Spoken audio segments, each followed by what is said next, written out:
कल्पना कीजिए 62 साल की एक औरत, 5 बच्चों की माँ और पति ने सिर्फ 3 शब्द कहे, तलाक तलाक तलाक। बस जिंदगी की पूरी कहानी बदल गई। और जब महिला ने गुजारा भत्ता मांगा, वो भी लगभग सिर्फ 180 रुपए प्रति माह, तो पति ने तलाक के बाद घर से निकाल दिया। यह मामला आपको आम घरेलू मामला जैसा लगता होगा, लेकिन अगले 7 सालों में 180 रुपए का एक छोटा सा केस भारत के सुप्रीम कोर्ट के साथ साथ संसद तक बहस छेड़ दी। इसने देश में एक ऐसा राजनीतिक तूफान खड़ा कर दिया जिसने 400 प्लस सीटों वाली सरकार को भी झुकने पर मजबूर कर दिया और हमेशा के लिए भारत की राजनीति को बदल कर रख दिया। यह कहानी है मध्य प्रदेश की इंदौर की शाहबानो बेगम की।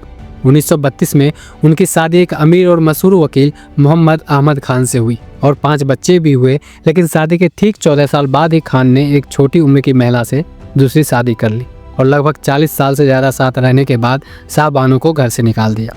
अप्रैल 1978 में शाहबानो ने सीआरपीसी की धारा 125 के तहत अपने पति से गुजारा भत्ता मांगा। यह एक धर्मनिरपेक्ष कानून है जो हर बेसहारा पत्नी को पति से गुजारा भत्ता पाने का हक देता है। लेकिन उनके पति भी एक वकील थे। उन्होंने एक कानूनी चाल चली। जैसे ही शाहबानो ने केस किया, नवंबर 1978 में खान ने उन्हें अपरिवर्तनीय तलाक दे दिया, जिसे शरीयत में तलाक उल बैन कहा जाता है, जिसका मतलब था कि एक ऐसा तलाक जिसे तुरंत वापस नहीं लिया जा सकता, यानी यह तत्काल और अंतिम माना जाता है। स्थानीय अदालत और हाई कोर्ट ने भी उनके हक में फैसला दिया, जहां कहा गया कि यह गुजारा भत्ता शाहबानो का अधिकार है और इन्हें मिलना ही चाहिए। लेकिन उनके पति ने इस फैसले को सुप्रीम कोर्ट में चुनौती दी, जहां मोहम्मद अहमद खान का तर्क था कि शाहबानो उनकी पत्नी नहीं रही, इसलिए वह धारा 125 के तहत गुजारा भत्ता देने के लिए बाध्य नहीं है। उनका तर्क था कि इस्लामिक पर्सनल लॉ यानी शरीयत के मुताबिक वह सिर्फ इद्दत यानी तलाक के बाद 90 दिन तक ही गुजारा भत्ता देने के लिए बाध्य है, उसके बाद नहीं। लेकिन यह केस सिर्फ शाहबानो का नहीं था। यह एक बड़ा कानूनी सवाल बन गया था, क्या एक धार्मिक कानून भारतीय कानून से ऊपर है।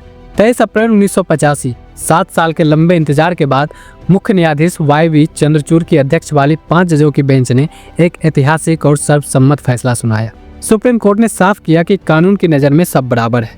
साथ में कोर्ट ने यह भी कहा कि सीआरपीसी की धारा 125 एक धर्मनिरपेक्ष कानून है और यह हर भारतीय नागरिक पर लागू होता है, चाहे वो किसी भी धर्म का हो।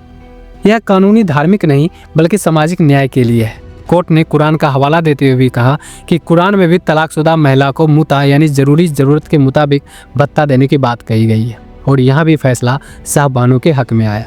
लेकिन कोर्ट सिर्फ यही नहीं रुका, उसने एक ऐसी टिप्पणी की जिसने राजनीति में आग लगा दी। कोर्ट ने कहा कि यह बहुत दुख की बात है कि हमने समान नागरिक संहिता को लागू करने की दिशा में कोई कदम नहीं उठाया। सुप्रीम कोर्ट का यह फैसला और खास करके समान संहिता वाली टिप्पणी आग की तरह फैल गई। All India Muslim personal law board और कई रूढ़िवादी मुस्लिम नेता सड़कों पर उतरा है। उनका तर्क था कि यह फैसला इस्लाम पर हमला और शरीयत में सीधा दखल है। उन्हें लगा कि अगर अदालत पर्सनल लॉ में ऐसे ही दखल देगी तो उनकी धार्मिक पहचान खतरे में पड़ जाएगी। देश भर में बड़े पैमाने पर विरोध प्रदर्शन शुरू हो गया। उस समय के राजीव गांधी 414 सीटों की भारी बहुमत के साथ प्रधानमंत्री थे। शुरुआती में कांग्रेस सरकार ने आगे बढ़कर सुप्रीम कोर्ट के फैसले का स्वागत किया, लेकिन जैसे जैसे विरोध बढ़ा और कांग्रेस ने कुछ उपचुनाव में अपनी हार देखी, सरकार पर दबाव पड़ने लगा। कांग्रेस को अपना मुस्लिम वोट बैंक खिसकने का डर सताने लगा और फिर राजीव गांधी की सरकार ने वो कदम उठाया जिसे भारतीय राजनीति का सबसे बड़ा यू टर्न और अल्पसंख्यक तुष्टीकरण का सबसे बड़ा प्रतीक माना जाता है। भारी राजनीति दबाव के आगे झुकते हुए 1986 में राजीव गांधी की सरकार संसद में एक नया बिल लेकर आई, the Muslim women protection of rights on divorce act 1986। इस कानून ने सुप्रीम कोर्ट के फैसले को पूरी तरह से पलट दिया। इसने तय किया कि एक मुस्लिम महिला को उसके पति सिर्फ इद्दत यानी लगभग 90 दिन अवधि तक ही गुजारा भत्ता देगा। उसके बाद महिला की जिम्मेदारी उसके परिवार या वक्फ बोर्ड की होगी, पति की नहीं।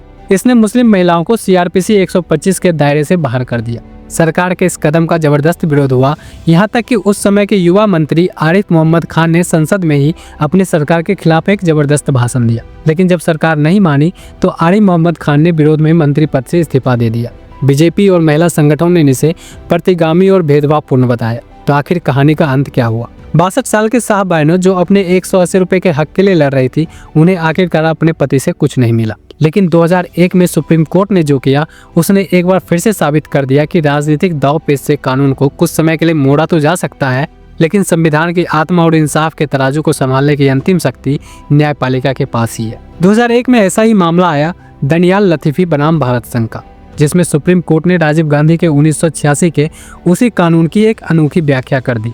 सुप्रीम कोर्ट ने कहा कि 1986 का कानून तो सही है, लेकिन इसका मतलब यह नहीं कि गुजारा भत्ता सिर्फ 90 दिन का होगा। कोर्ट ने कहा कि इस कानून का मतलब है कि पति को 90 दिन के भीतर अपने पत्नी के पूरे भविष्य के लिए एक उचित और न्याय संगत प्रावधान यानी एक मुश्त बड़ी रकम देनी होगी। और इस तरह सुप्रीम कोर्ट ने राजीव गांधी के कानून को रद्द किए बिना ही शाहबानो फैसले की आत्मा को फिर से जिंदा कर दिया। यह इतिहास की सबसे बड़ी विडंबनाओं में से एक है कि राजीव गांधी ने 1986 का यह कानून लाकर मुस्लिम रूढ़िवादी नेताओं को खुश तो कर दिया था, लेकिन इस पर मुस्लिम तुष्टीकरण का जो विरोध लगा उसने बहुसंख्यक हिंदू आबादी का एक बड़ा हिस्सा नाराज हो गया। कई राजनीतिक विशेषज्ञ मानते हैं कि इसी तुष्टीकरण के साथ बैलेंस करने के लिए सरकार ने एक और बड़ा कदम उठाया। शाहबानो कानून बनने से ठीक कुछ समय पहले ही फरवरी 1986 में अयोध्या में विवादित बाबरी मस्जिद के ताले खुलवा दिए गए और हिंदुओं को वहां पूजा करने की इजाज़त दे दी गई। कहा जाता है कि एक तरफ शाहबानो केस में सुप्रीम कोर्ट का फैसला पलटना और दूसरी तरफ अयोध्या में बाबरी मस्जिद के ताले खुलवाना कांग्रेस दोनों पक्षों को साधने की कोशिश कर रही थी, लेकिन इसका नतीजा उल्टा हुआ। इस दो घटनाओं ने देश को धार्मिक आधार पर बांट दिया और बीजेपी को धर्मनिरपेक्ष और हिंदू वोट बैंक का मुद्दा उठाने का एक बड़ा मौका मिल गया, जिसने राम जन्मभूमि आंदोलन का एक नई रफ्तार दी। इस एक केस ने धर्मनिरपेक्षता, महिला अधिकार और वोट बैंक की राजनीति में एक ऐसी बहस छेड़ दी जिसकी गूंज आज भी समान नागरिक संहिता के रूप में हमें सुनाई देती है।